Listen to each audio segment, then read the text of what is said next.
ओं कर्पूरगौरं करुणावतारं संसारसारं भुजगेन्द्रहारं सदा वसन्तं हृदयारविन्दे भवं भवानी सहितं नमामि। आत्मा त्वं गिरिजामति सहचरा प्राणा शरीरं गृहं पूजा ते विषयोग भोग रचना निद्रा समाधि स्थिति संचारा पदयो प्रदक्षिण विधि स्तोत्राणि सर्वा गिरौ यत् यत् कर्म करोमि तत्तत् अखिलं शंभो तवाराधनम् शंभो तवाराधनम्। 6 तारीख बृहस्पतिवार का अवसर, अष्टमी तिथि विद्यमान है, कालाष्टमी का योग चल रहा है और ऐसे में ग्रह नक्षत्रों के दृष्टिकोण से आपके लिए ग्रह कीर्ति का योग बनाकर तैयार करते दिखाई दे रहे हैं। तो इस समय का सदुपयोग करते हुए अपने विचारों को करने का प्रयास करें, जिद ना करें, कहीं ना कहीं शनि को मनाते चलें। और बृहस्पति क्योंकि अस्त है, शनि पर दृष्टि डालते हुए भी कहीं ना कहीं उनकी स्थिति थोड़ी सी डगमगाती दिखाई दे रही है, तो बुद्धि का बल्ब थोड़ा कम चलता दिखाई दे रहा है। उस बुद्धि के बल्ब को जलाने के लिए थोड़ा हल्दी का तिलक माथे पे करने का प्रयास करें, पीली चीज़ों का दान करने का प्रयास करें, वो आपके लिए बहुत अच्छा रहेगा। 7 तारीख शुक्रवार का अवसर, 9वीं तिथि विद्यमान है और इस दिन चंद्रमा उच्च के होने जा रहे हैं। ये चंद्रमा उच्च के होकर आपकी राशि के दृष्टिकोण से जो ग्रह बनाएंगे, विचार को तो अच्छा करेंगे, लेकिन कहीं ना कहीं आपके लिए थोड़ा ओवर एंजाइटी पालते दिखाई दे रहे हैं। बहुत ज़्यादा चिंतन करने से भी कई बार परेशानी हो जाती है। सोच चाहे पॉजिटिव हो सही नेगेटिव हो, लेकिन सोच है कई बार क्या स्ट्रेस ही डालती है। प्रैक्टिकल वे में चलने की ज़रूरत है। ओवर थिंकिंग कहीं ना कहीं परेशान करने का योग बना रही है। थोड़े खर्चे कहीं ना कहीं आपकी अपने ही अति उत्साही योग कहीं ना कहीं कई बार नेगेटिव प्रयोग बनाने के योग बन जाते हैं, कहीं ना कहीं नेगेटिव हो जाते हैं। इस दिन विशेष तौर पर आपको दूध का दान करने का प्रयास करना चाहिए, वो आपके लिए बड़ी अनुकूलता का वातावरण रहेगा। हो सके तो भगवान शंकर के मंदिर में जाकर उनका दुग्धाभिषेक कर लीजिए। सावन का महीना चल रहा है, बड़ा श्रेष्ठ रहेगा आपके लिए। 8 तारीख शनिवार का अवसर, 10वीं तिथि इस दिन विद्यमान है और शनि आपकी राशि में इन दिनों यदि देखा जाए तो सबसे खराब स्थिति में फंसते दिखाई दे रहे हैं। चाहे वो सम्मान हो, चाहे वो पेट हो, चाहे वो कमर हो, चाहे वो आपका अपना व्यक्तित्व हो, इन सब चीज़ों में कहीं ना कहीं शनि खेल बिगाड़ते दिखाई दे रहे हैं। बुध भी इन दिनों शनि के आगोश में चलते दिखाई दे रहे हैं। बृहस्पति भी कहीं ना कहीं शनि के ही नक्षत्र में चलते दिखाई दे रहे हैं। तो इन सब को ठीक करने के लिए इस शनिवार के दिन कुछ ना कुछ आपको शनि का उपाय अवश्य करने का प्रयास करना चाहिए।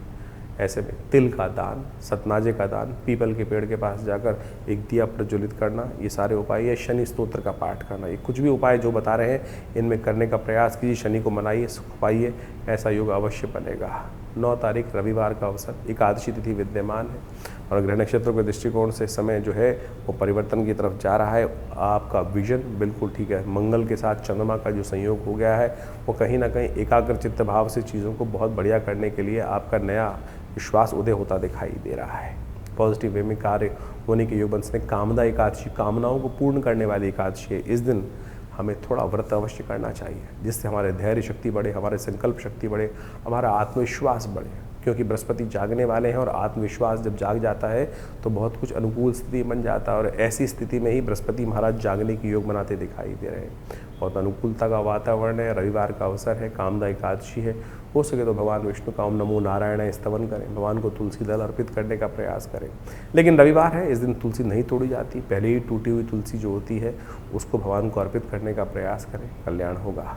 10 तारीख सोमवार का अवसर, द्वादशी और त्रयोदशी तिथि का योग बन रहा है। सोम प्रदोष का बहुत ही अद्भुत योग बनकर इस सावन के महीने में तैयार है और इसी शुभ योग में बृहस्पति होने जा रहे हैं उदय।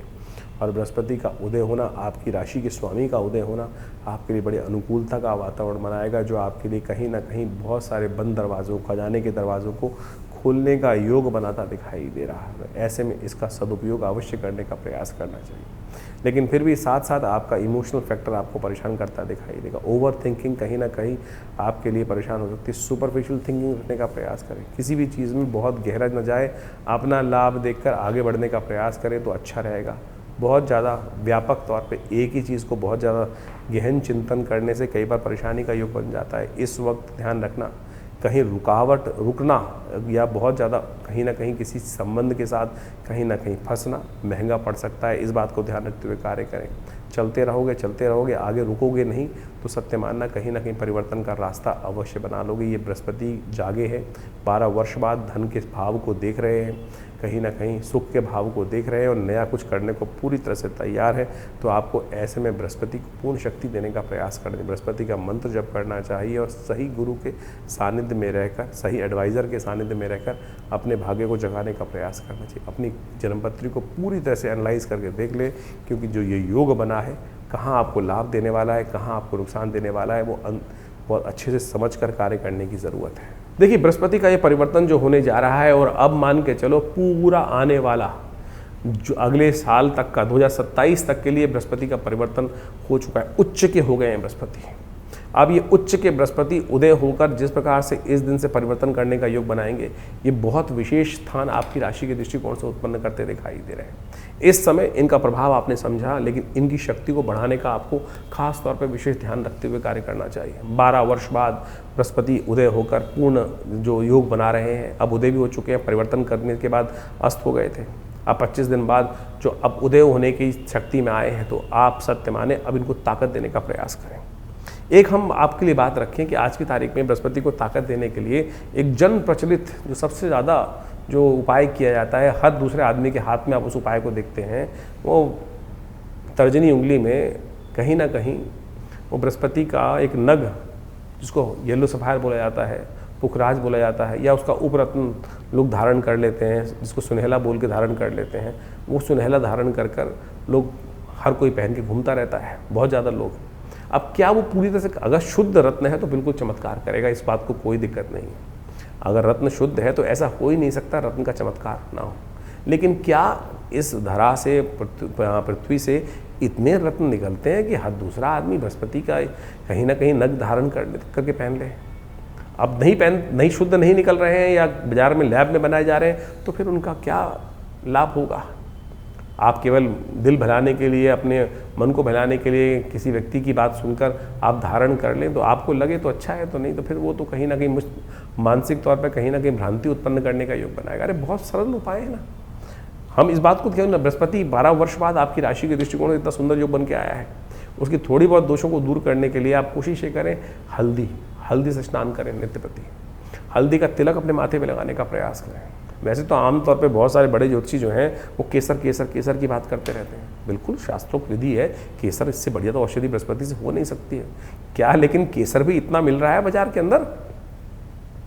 केसर सरकार की जो रिजल्ट्स हैं, गजट्स हैं, उनमें दिखाया जाता है कि इतना केसर नहीं हो रहा है जो हर कोई केसर बाजार में हर दुकान पे मिल रहा है। सिंथेटिक धागों को काट कर, भुट्टे के बालों को काट कर, रंग कर, या और पता नहीं किस किस चीज़ों को बनाकर डिब्बे में भेज दिया जाता है। अब फिर उपाय कैसे करेगा? ज्योतिष के दृष्टिकोण से तो फिर वो केसर हुआ ही नहीं। तो आप कोशिश ये करें उसके अनुसार से बृहस्पति का मंत्र जप करो। ओम ग्रांग ग्रीं ग्रौंग से गुरुवे नमः। हिंग लगे ना फिटकरी, रंग चोखा ही होगा। सद्भावना से जिए। ओम छोटा सा मंत्र, ओम ग्रांग ग्रीं ग्रौंग से गुरुवे नमः। इस हल्दी की गांठ को लेकर कोशिश ये कर सकते हैं कि आप थोड़ा जल में डाल दीजिए हल्दी को, और उस हल्दी की गांठ को लेकर, जल को लेकर केले के पेड़ पर हर बृहस्पतिवार के दिन या नित्य प्रति थोड़ा जल डाल दिया कीजिए। इससे बढ़िया क्या होगा? ये छोटा सा उपाय है, ये कहीं ना कहीं लाभ देगा। एक केले के पेड़ को लेकर किसी देवस्थल में रोपित कर दीजिए, और हो सके तो बृहस्पतिवार उनमें जल डालने का, नित्य प्रति डाल सके तो बहुत अच्छा है। बाकी सब तो पेड़ के साथ कई समस्याएं होती हैं कि पीपल को रविवार को नहीं छूना चाहिए, लेकिन केले के साथ तो ऐसी कोई समस्या नहीं। नित्य प्रति जल दे सकें तो बहुत अच्छा है, आपके लिए बड़ा कल्याणकारी योग बनेगा। केले के फल का दान कर दीजिए, किसी ब्राह्मण की, योगी गुरुजन की सेवा करने का प्रयास कर लीजिए, और ये सब चीज़ें बड़े कल्याणकारी। अब बहुत सारे बच्चे हैं, अब वो तो कुछ मंत्र जप भी नहीं करते हैं, तो उसके लिए एक रास्ता अपनाने का प्रयास कीजिए। ये पीला धागा, ये जो पीला धागा है, ये बृहस्पति का सिद्ध धागा, बृहस्पति के मंत्र से जप करा हुआ ओम ग्रांग ग्रीं ग्रौंग से गुरुवे नमः, इस मंत्र को जप कर कर इसको बच्चे को पहना दीजिए। बच्चे के सीधे बाजू में कहीं बांध दीजिए, बाजू बंद के तौर पे बांध दीजिए, या कहीं ना कहीं हाथ में बांध दीजिए। सत्य माने, इससे ना तो कोई बहुत महंगा इलाज है, छोटा सा इलाज है, इससे भी उतना ही लाभ प्राप्त करने के योग बन जाएंगे। और जो आप हर कोई आज एक भेड़ चाल में फंस गया है, वो कहीं ना कहीं गलत स्थिति में फंस जाते हैं, कहीं ना कहीं मूर्ख बन जाते हैं लोग, तो उससे बचने का आपको प्रयास कर लेना चाहिए। तो इस स्थिति को आप अपनाने का प्रयास करें। बृहस्पति बहुत बढ़िया परिवर्तन कर आपके राशि के दृष्टिकोण से इस वक्त 12 वर्ष बाद योग बना के बैठा है। अगर कहीं थोड़ा बहुत नेगेटिव प्रभाव भी कर रहा है तो उसको ठीक करने के लिए ये उपाय जो हमने बताए, इनको तुरंत करने का प्रयास कीजिए। ईश्वर की कृपा से आपके ग्रहों को परिवर्तन करने की स्थिति आपके अंदर है। सकल पदार्थ है जगमाही, कर्महीन पुरुष पावत नहीं। इस बात का ध्यान रखना। कोशिश ये करो अपने को सही रूप से बुद्धिमानी के साथ कार्य करने का प्रयास करें। ज्योतिष एक प्रत्यक्ष विषय है, उनको सही रूप से आपको समझने का प्रयास करना चाहिए, चीज़ों को ठीक करने का प्रयास करना चाहिए। तो ऐसे में इन सब चीज़ों को समझकर कार्य करेंगे तो बहुत कल्याणकारी योग आपकी राशि के दृष्टिकोण से अवश्य बनकर तैयार हो रहे हैं। तो आप इन सब चीज़ों को समझकर कार्य करेंगे तो बहुत अच्छा रहेगा। तो अभी आपने अपनी राशियों का प्रभाव समझा, किस प्रकार का ग्रहों का योग बन रहा है और कब कौन से दिन में। देखिए, इस सावन के महीने में ग्रहों का योग जो बन रहा है, बड़े सारे ग्रहों का परिवर्तन आपको हमने बताया ही है। इस वक्त आपकी राशि के यदि देखें, आपने राशि के दृष्टिकोण से देखा कि जो शुक्र हैं वो परिवर्तन कर बहुत विचित्र स्थिति में जाते दिखाई दे रहे हैं, कमज़ोर होते दिखाई दे रहे हैं। और ये कहीं ना कहीं, और इस बार जो आषाढ़ के महीने में आप देखो तो बृहस्पति भी जो के योग जो बन रहे हैं वो भी 5 बृहस्पति पढ़ते दिखाई दे रहे हैं। और ये 5 बृहस्पति कहीं ना कहीं शुक्र का कहीं ना कहीं इस वक्त कन्या राशि में अकेले होकर बैठना कहीं ना कहीं हानि का योग बनाता है, कहीं ना कहीं अतिवृष्टि के योग बनाता दिखाई दे रहा है, जिसके कारण से कहीं ना कहीं संसार में बाढ़ इत्यादि की समस्याएं कुछ ज़्यादा होती दिखाई दे रही हैं। इस वक्त भयावह युद्ध की स्थिति जो बन रही है वो भी आपको सामने दिखाई देता है। कहा जाता है कि जिस महीने में 5 बृहस्पति एक साथ पड़ जाएं वो कहीं ना कहीं अराजकता की स्थिति उत्पन्न करते दिखाई दे रहे हैं। साथ में शनि महाराज इस वक्त लगातार करीब 4.5 महीने के लिए वक्र अवस्था में चल ही रहे हैं। तो ऐसे में ही शनि का वक्री होना और जो बृहस्पति का साथ इस प्रकार का योग बनना, ये कहीं ना कहीं अशांति का वातावरण विश्व में और बढ़ाता दिखाई दे रहा है। देख ही रहे हैं कि मिडिल ईस्ट के अंदर क्या स्थिति इस वक्त भयावह मची हुई है, और ये कहीं ना कहीं पूरे विश्व को अशांत करने के लिए, महंगाई को बढ़ाने के लिए कहीं ना कहीं स्थिति को आपके हाथों से बाहर निकालती दिखाई देगी। तो ऐसे में महंगाई के दर कहीं ना कहीं आने वाले समय में विश्व को अशांत करने के लिए और महंगाई को और बढ़ाने के लिए स्थितियां कहीं ना कहीं विकट होती दिखाई दे ही रही हैं। तो ऐसे में आपको विशेष तौर पर अपने राशि के अनुसार से समझते हुए कौन से खास उपाय आपको करने हैं, कब करने हैं, कैसे करने हैं, वो सारे हमने आपको बताया इस वक्त आपकी राशि के दृष्टिकोण से। इसके साथ साथ सावन का सुंदर महीना चल रहा है। हमारे जीवन को जो भी कष्ट जीवन में आते हैं उन सबको ठीक करने के लिए प्रार्थना एक ऐसा माध्यम है कि यदि हम प्रार्थना का सहारा लें तो समस्त प्रकार से कष्टों को दूर करने के योग विशेष तौर पर बना सकते हैं। सावन का महीना भगवान शिव को प्रसन्न करने का महीना है और भोलेनाथ एक छोटे से लोटे के जल से ही प्रसन्न हो जाते हैं और समस्त कष्टों को निवृत्ति करने का योग बना देते हैं। भगवान विष्णु जब शेषशय्या पर विश्राम के लिए जाते हैं तो संता जो है शिव के हाथ में होती है। तो ऐसे में नित्य प्रति इस सावन के महीने में कोशिश ये करें कि आप भगवान शंकर पर थोड़ा जल, थोड़ा दूध, थोड़ा जो भी सामग्री आप अर्पित करना चाहे, बोले तो सब कुछ स्वीकार कर लेते हैं। तो जो कुछ श्रद्धा के साथ, विश्वास के साथ आप समर्पण करने का प्रयास करेंगे, बड़ा ही सुंदर रहेगा। ऐसे में हमने नित्यपति विवेकानंद योगाश्रम में पूरे सावन के महीने में भगवान का रुद्राभिषेक सुंदर रूप से रखा है। तो आप अवश्य इस समय में भगवान सुंदर रूप से भगवान शंकर की आराधना करने के लिए सम्मिलित हो सकते हैं। विवेकानंद योगाश्रम में जो कार्यक्रम नित्यपति रुद्राभिषेक रहेंगे, शाम के समय नित्यपति हर रोज़ 5 बजे से लेकर करीब रात को 8 बजे तक ये रुद्राभिषेक का नित्य कार्यक्रम चल रहा है। आप उन सब में सम्मिलित होने का, कार्यक्रम में समय निकालने का प्रयास कीजिए, अपने नाम से कराने का प्रयास कीजिए। इसके अलावा जो सावन के सोमवार रहेंगे उसमें विशेष कार्यक्रम भी रहेगा। 10 तारीख को विशेष तौर पर सोमवार का योग पड़ रहा है, साथ में प्रदोष का योग बन रहा है।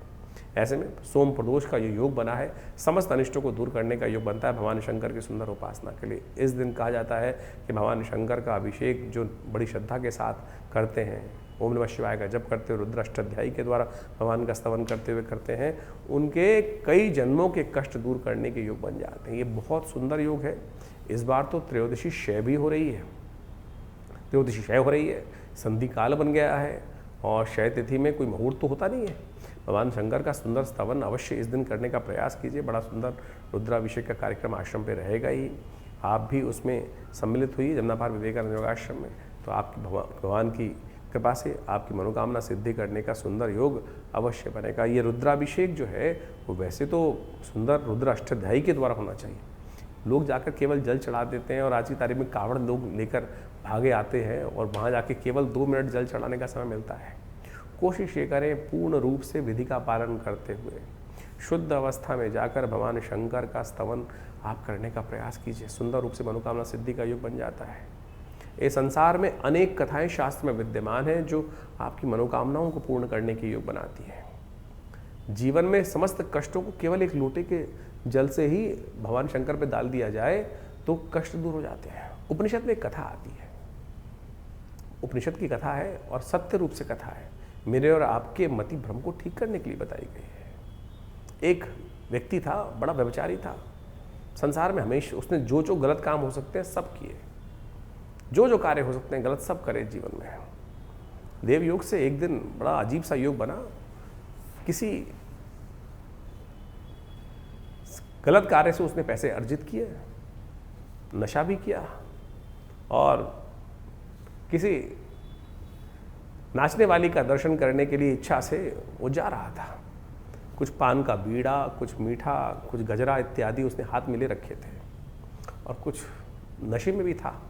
उपनिषद की कथा है और शास्त्र में मेरे और आपके मति भ्रम को देखने के लिए उपनिषद में ये कथा संतों ने वर्णन करी है। कहा जाता है कि रास्ते में नशे में चलते चलते संध्या वेला हो चुकी थी, रात्रि का समय आप बहुत पास आ गया था, कहीं ठोकर लगी और गिर पड़ा। पता नहीं कितनी देर तक गिर रहा। कहा जाता है भोर हुई, भोर होने के टाइम पर वो मंदिर के कहीं पास ही था। अभी सुबह का समय ही चल रहा था। कहीं ना कहीं देव योग से पता नहीं कौन सा संस्कार जागा, होश आया। सामने उठते ही सामने भगवान शंकर का शिवलिंग दिखाई दिया। नशे में था उस वक्त, उठा, गिरता पड़ता कहीं ना कहीं भाव जागा। उसने देखा वहाँ जाना था, अरे मुझे तो कहीं जाना था। उसने देखा मिट्टी लग गई फूलों पे, मीठा पान सब थोड़ा धूल में सन गया है। शंकर भगवान का सामने शिवलिंग देखते ही कहीं ना कहीं देव प्रेरणा से करे, अच्छा चलो आज इन्हीं को चढ़ा देते हैं। ना मंत्र आता था, ना कुछ विधि मालूम थी। लड़कते पटकते कहीं ना कहीं वो मंदिर की सीढ़ियों पर पहुंचा और जाकर उस पान के बीड़े को वहीं भगवान पर अर्पित कर दिया। साथ में जो गजरा था वो भगवान को चढ़ा दिया। जो मंत्र उल्टा सीधा आता था वही भगवान को मंत्र जपते हुए कर दिया। चोट लग चुकी थी, खून बह चुका था बहुत ज़्यादा, वहीं शिवलिंग के ऊपर ही गिर पड़ा, मर गया। अंतकाल के बाद जो आत्मा की गति होती है वो पद्धति मनाई गई, यमराज के समक्ष उपस्थित किया गया। कथा कहती है कि यमराज के समक्ष उपस्थित किया गया उसको, तो यमराज ने कहा चित्रगुप्त बताओ इनके जीवन में क्या कुछ लिखा हुआ है। तो कहा, चित्रगुप्त ने कहा कि महाराज चिरकाल तक नरकादि लोकों में भोगना है इसको, ऐसा लिखा हुआ है। लेकिन एक बहुत खास बात है, 2.5 घड़ी का इंद्रासन इसको प्राप्त है। इस जीवात्मा को 2.5 घड़ी का इंद्रासन प्राप्त हुआ है। उस जीवात्मा की आंख खुल गई। जिस स्थिति में था उसने तो कोई शुभ कार्य कभी किया ही नहीं था। यमराज ने पूछा महाराज कहाँ जाओगे? तो पहले उसने कहा प्रभु मेरी आपसे एक अनुरोध है कि मुझे यह बताया जाए कि मैंने ऐसा कौन सा कार्य किया जिसके कारण से मुझे इंद्रासन मिला है 2.5 घड़ी का। अब जीव है, वहाँ ऐसा तो नहीं, सुनवाई नहीं होती। जो जो आपके मन के संशय हैं यहाँ नहीं ठीक होंगे तो वहाँ तो अवश्य सुनाने का, सुनने का रास्ता, जानने का रास्ता हमेशा खुलता है। ऐसा नहीं है कि अंधे कुएं के अंदर फेंक दिया जाता है, बताया जाता है कि भाई तूने ये किया, ऐसे से किया, ऐसे से किया। यदि आप गरुड़ पुराण पढ़ो तो वह सब कुछ वर्णन साफ साफ दिखाया गया है कि हर आत्मा को, हर जीवात्मा को उसके कर्म सब दिखा दिए जाते हैं, पिक्चर की तरह रिकॉर्ड हो जाता है। सब चीज़ें रिकॉर्ड करके दिखा दी जाती हैं कि भाई तूने ये किया था, छुपा के किया था। उस परमात्मा की विधि के आगे कुछ नहीं छुपता। तो बताया गया भाई, चित्रगुप्त ने कहा कि महाराज इन्होंने जीवन पर्यंत कोई भी शुभ कार्य नहीं किया, हमेशा कहीं ना कहीं कत्ल किया, ये गलत किया, चोरी डकैती, जो व्यभिचार हो सकते हैं सब, झूठ बोलना, सब काम किए हैं। लेकिन अंत में मरने से पहले भगवान शंकर को इन्होंने उस तुरीय अवस्था में जाकर एकाग्र चित्त भाव से भगवान के जो समर्पण किया है उसके कारण से, पुण्य योग से इनको 2.5 घड़ी का इंद्रासन प्राप्त हुआ है। तो इंद्र ने कहा भाई, यमराज ने कहा ठीक है महाराज पता चल गया। धर्मराज ने कहा अब बताओ कहाँ जाओगे, पहले इंद्रासन प्राप्त करोगे 2.5 घड़ी का या नरकादि लोक जाना है? तो महाराज पहले इंद्रासन। धर्मराज ने कहा ठीक है तथास्तु, जाओ महाराज, आपका पुण्य है, आपको 2.5 घड़ी का इंद्रासन, उसके बाद आप नरकादि लोक जाइएगा जहाँ जाना है। वहाँ कोई पार्शियलिटी नहीं चलती, किसी का कोई भेद नहीं चलता। जो किया है, जैसा किया है, अवश्यमेव भोक्तव्यम कृतम कर्म शुभाशुभम। उपस्थित किया गया इंद्र के समक्ष और कहा धर्मराज की आज्ञा से इनको 2.5 घड़ी का इंद्रासन प्राप्त हुआ है, आप थोड़ी देर के लिए आप अल्प विराम लें और इनको वहाँ इंद्रासन दिया जाए। व्यवस्था हुई, घोषणा की गई कि इंद्र नए बनने जा रहे हैं पदाधिकारी। इंद्र कभी एक नहीं रहते, समय समय के काल व्यवस्था के अनुसार से बदल दिए जाते हैं इंद्र। और इसीलिए देवासुर संग्राम इत्यादि समस्त जो थे वो ललायित रहते थे। उस इंद्र को हटाकर हम राक्षस जो भी होते, जो भी चाहे रावण रहे चाहे कोई, सब इंद्रासन की ललाहट में, इंद्रासन प्राप्त करने के लिए, स्वर्ग के सुख को प्राप्त करने के लिए, उस पद को प्राप्त करने के लिए, उस सिंहासन को प्राप्त करने के लिए सब कितने कितने युद्ध लड़ते थे। उसको पुण्य के कारण से मिला था। इंद्र हटे वो जो उस वक्त व्यवस्था में थे, और इनका अभिषेक करने के लिए सुंदर व्यवस्था की गई। सबको सूचना दी गई कि महाराज ऐसे ऐसे इंद्र बदलने वाले हैं, बहुत सुंदर राज्य अभिषेक की व्यवस्था होगी, अभिषेक किया जाएगा, सुंदर रूप से नृत्य इत्यादि की सुंदर व्यवस्था रहेगी, आप साय नृत्य करेंगे, पूर्ण व्यवस्था। सबको आमंत्रण जिस प्रकार से किया जाता है, कोई प्रधानमंत्री पद पर, कोई मंत्री पद पर बैठता है तो पूरे समाज को बुलाया जाता है, तो ऐसी सुंदर व्यवस्था करने की कार्य कर दिया गया। घोषणा हो गई, समय पर उनको इंद्र के पदवी पर विभूषित कर दिया गया। और जैसे ही घोषणा हुई, सब नृत्य और जय हो आपको इनकी तरफ से शुभकामनाएं, इनकी तरफ से सब शुरू होने जा रहा था। उन्होंने कहा रुको महाराज। वहाँ खड़े हुए इंद्रासन से और संकल्प लिया कि मैं ये उच्च श्रवा जो घोड़ा है शुक्राचार्य को दान कर रहा हूँ। ये कामधेनु गायें जो है कैसे पहुँचा, कामधेनु गायें वशिष्ठ के पास कैसे पहुँची, इंद्र ने दान करी। इंद्र ने संकल्प लेकर वो दान कर दिया कामधेनु को, वशिष्ठ को। जितनी स्वर्ग की निधियाँ थी सब लेकर दान करनी शुरू कर दी, एक के बाद सब चीज़ें दान करते चले गए। इंद्र पर आसी विभूषित था वो व्यक्ति उस वक्त। कोई ये नहीं कह सकता कि महाराज आप ये नहीं कर सकते, कोई उंगली नहीं उठा सकता था, सब कुछ दान करता था। 2.5 घड़ी थी उसके पास, केवल 2.5 घड़ी। कहा जाता है अंत में जब सब कुछ कर दिया तो उठा इंद्र, अपने आसन से उठकर नीचे आया और संकल्प लिया कि मैं आज इस वक्त इस पद पर विभूषित इंद्र पद पर आसीन संकल्प लेता हूँ, ये संपूर्ण त्रिलोकी का जो मेरा साम्राज्य है भगवान शंकर को अर्पित करता हूँ। और कहा चलो भाई अब नरक आदि लोगों को भोगने के लिए चलता हूँ। किसका सामर्थ्य था, किसका सामर्थ्य था कि उसको उस पद से हटा सके कोई व्यक्ति। ये उपनिषद की कथा है। तो आपको ये समझना चाहिए कि भारतीय उपनिषद जो है वास्तविक तौर पर मेरे मति को ठीक करने के लिए है। तो ये सावन का सुंदर महीना जो है ना, वो एक छोटे से जल से भगवान को कैसे प्रसन्न करने का है, इस विश्वास को जगाने का है माध्यम है। आप अपने जीवन को बदलने के लिए छोटे छोटे संसार में जो भारतीय संस्कृति में जो उपनिषद इत्यादि में पुराणों में कथाएं हैं, उनको सार रूप में ग्रहण करने का प्रयास करें। करो तो सही कर्म। कैसे, किसका बाहुबल है, किसका सामर्थ्य है कि आपके जीवन में वो शुभ का आगमन को, कर्म प्रधान विश्व रचना का कर्म तो करने का प्रयास तो कीजिए। आज हम हर चीज में कहीं ना कहीं मन में नेगेटिव भाव लेके बैठ जाते हैं, अरे कुछ नहीं होगा। सब कुछ होगा, सब कुछ होगा।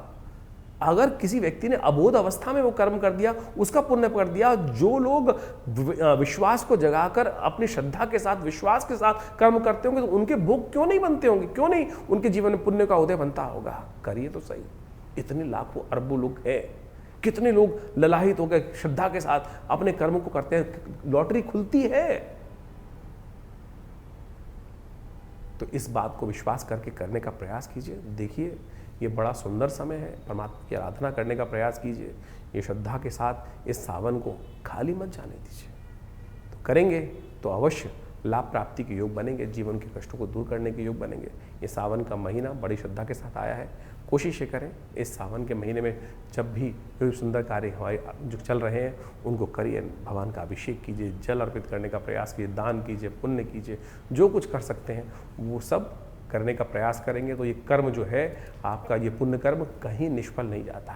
देले सवेले कहीं ना कहीं आपके पुण्यों के उदय कर रक्षा करने के लिए कर्म ही उस विपदा की स्थिति में सामने आके खड़ा हो जाता है, और वो कहीं ना कहीं आपके कल्याण का मार्ग प्रशस्त कर देगा। तो इसको विश्वास जगाइए। इस कथा को केवल ऐसे ही नहीं लीजिएगा, श्रद्धा अनुसार से विश्वास करके समझकर कार्य करने का प्रयास कीजिए, कल्याण होगा।